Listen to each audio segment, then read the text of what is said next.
I will tell the member for Kingston Smith what really doesn't make sense. It doesn't make sense that you would force people to put more money into industry super so that billionaire fund managers can get paid more money. It doesn't make sense that the regressive left come into this parliament day after day after day and lecture us about people on low incomes and people who are from disadvantaged backgrounds so they can give more money to their mates in industry super so they can pay themselves more money.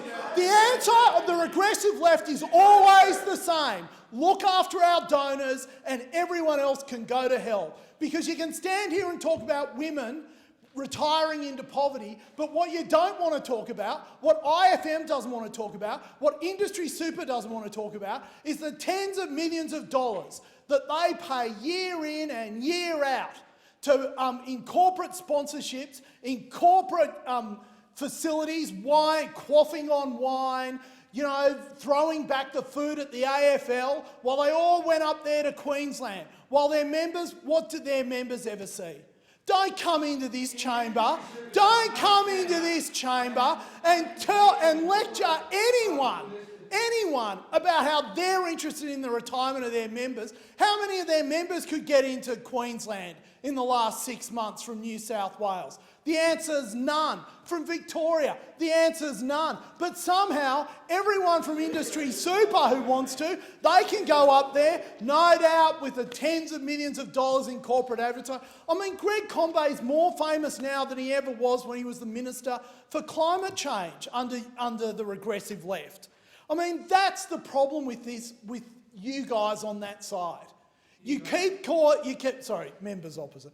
You keep talking about how you want to help people, but everything you do only makes their lives worse. Everything you do makes their lives worse. Because what this is all about, this parliament should be all about expanding. Well, the member for Fenner raises facts. Let's go to the facts. Sorry, member for Canberra or Fenner?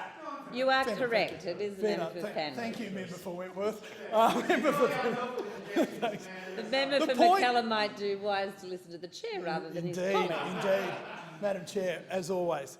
The member for Fenner wants to know about facts. Well, here are some interesting facts. The interesting facts is this. As Treasury has pointed out, our superannuation system saves about $9 billion in pension payments, but costs $38 billion in funds management fees.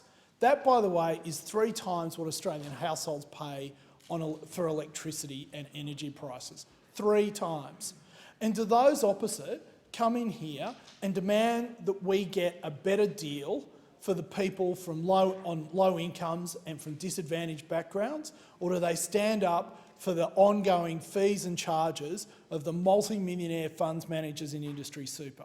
Well, we know what they do. And I'm sure it has nothing to do with the tens of millions of dollars that they will receive in political donations over the next 10 years. Unfortunately, it's not garbage. I wish it were untrue, but the truth is that's exactly what's happening. They are putting their donors ahead of the interests of ordinary Australians, and they do it every single time. Because what we know is, if you actually want to increase the health and welfare of ordinary Australians, you do that through economic settings that encourage innovation. And we know that that happens when you allow people to take a risk, and when the risk pays off, they get to keep the rewards of that risk. Those opposite, if anyone's ever successful, well, the first thing they stand up here and do is say we need to increase taxes on those people. $387 billion at the last election, they wanted to tax them more. Then you need to also allow people, when they fail, to at least have the capacity to be forgiven for that failure. This government has introduced innovations in insolvency laws, which are still to be passed, that will allow people to get forgiven when they make mistakes. So my question to the minister is, thank you for the prompting. My question is, can the minister update the chamber on the economic recovery plan for Australia? Thank you. Well, we got there.